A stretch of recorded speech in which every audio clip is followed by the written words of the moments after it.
Kali ini kita akan bahas beberapa hal menarik lagi dari Spy Family. Jadi aku ini sudah membaca interview yang dilakukan sama Tatsuya Endo dari tahun ke tahun. Dan ternyata banyak banget konsep atau ide yang menjadi pondasi di cerita Spy Family. Oke, nggak usah lama-lama, langsung aja kita mulai kali ini. Di konten sebelumnya, ketika aku bahas Jujutsu Kaisen Zero, aku jelasin kalau cerita series panjang sebagian besar berasal dari cerita one shot. Nah, Spy Family ini juga sama, berasal dari one shot dengan judul one shot bernama I Spy. Cerita one shot I Spy inilah yang menjadi konsep utama pertarungan agen rahasia di Spy Family, sekaligus menjadi konsep pembentukan karakter Lloyd Fogger dan juga Yor Briar. Lloyd Fogger atau dikenal sebagai codename Twilight. Dia ini diambil dari gaya karakter I Spy, yaitu Suzuki dengan codename E4. Dan Yor Briar diambil dari gaya karakter I Spy yang bernama Mamiru Kai. Jadi bisa dibilang I Spy ini bentuk asli cerita Tatsuya Endo yang kemudian dia kembangkan menjadi baru dengan judul Spy Family. Kalau kalian ngikutin karirnya Tatsuya Endo, dia ini bisa dibilang autor yang cukup terpojokkan di Shueisha. Karena di seri-seri sebelumnya, karya beliau ini selalu dihentikan, atau bahasanya sama orang-orang itu sering disebutkan sebagai dikapak. Jadi dikapak dari perilisan. Karena cukup terpojokkan, akhirnya asistennya Tatsuya Endo menyarankan si Tatsuya Endo ini untuk bergabung menjadi asistennya autor Chainsaw Man dan juga Jigoku Raku, supaya Tatsuya Endo ini bisa mendapat pengalaman dari sana. Bahkan dulu Spy Family ini sempat diejek oleh beberapa orang dengan julukan Spy X Family, karena series dia ini selalu dikapak oleh perilisan. Tapi ya itu tadi, pengalaman dan koneksi dari Jigoku Raku dan Chainsaw Man sekaligus dibantu dengan asistennya yang cukup setia, akhirnya Tatsuya Endo ini berhasil menciptakan series populernya, yaitu Spy Family. Dan seriesnya sekarang ini bisa dibilang menjadi top ranking di Shonen Jump Plus, atau bisa dibilang penguasa Shonen Jump Plus.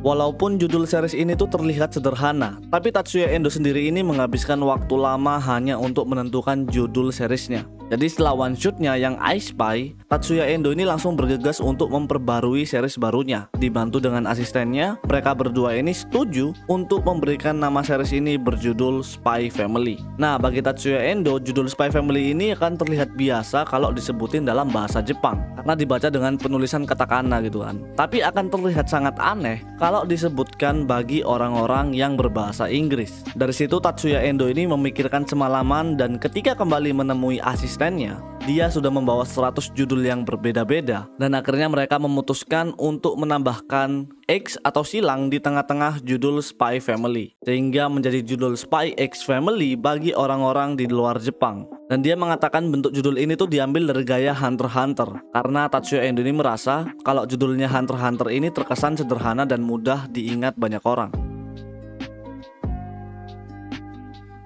Kalau tadi kita udah bahas referensi karakternya Lloyd dan Yor, pasti kita mulai bertanya-tanya, dari mana referensi bentuk karakter Anya Fogger? Soalnya tidak ada satupun bentuk karakter seperti Anya di dalam one shot I Spy. Nah, jadi karakter Anya itu diambil dari series milik Tatsuya Endo sendiri, yaitu Rengoku no Ace. Sesuai judulnya, karakter ini bernama Ace, tapi bedanya dia ini punya sifat dingin seperti Yor Briar. Dan di sini Ace ini menjadi seorang penyihir yang diburu oleh kerajaan, sedangkan Anya menjadi esper yang diburu oleh organisasi penelitian. Jadi bisa dibilang masih mirip-mirip lah.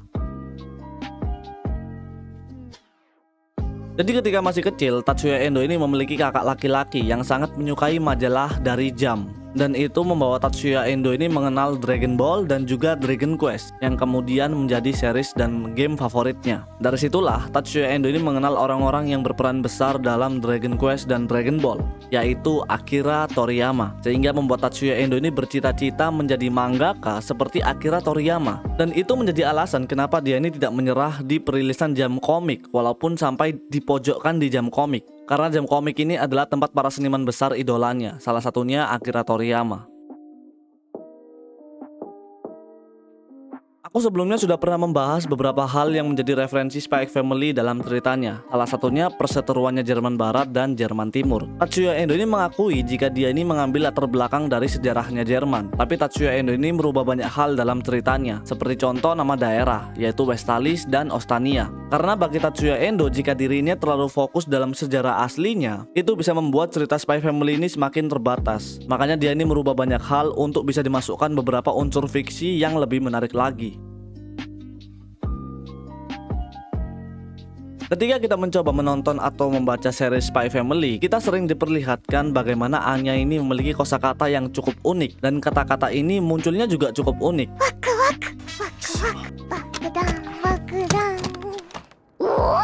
Karena Tatsuya Endo sendiri menjelaskan jika kata-kata itu ia dapat dari Anya kecil yang ada di kepalanya. Jadi Tatsuya Endo ini merasakan jika si Anya ini seperti berbisik-bisik kata-kata unik di kepalanya. Mungkin ini bisa dibilang bentuk keterikatan seorang seniman dengan karyanya sendiri. Selain itu, karakter Anya ini cukup menginfluence banyak orang hingga menciptakan sebuah charity project bernama Anya Friends Project. Salah satunya di mana para pendukung project ini meminta ilustrasinya Anya itu dimasukkan ke dalam stiker line, dan hasil uangnya akan diberikan kepada yayasan beasiswa. Bayangin, karakter anime tapi dia ini sampai bisa menciptakan sebuah project amal. Kan gila gak tuh?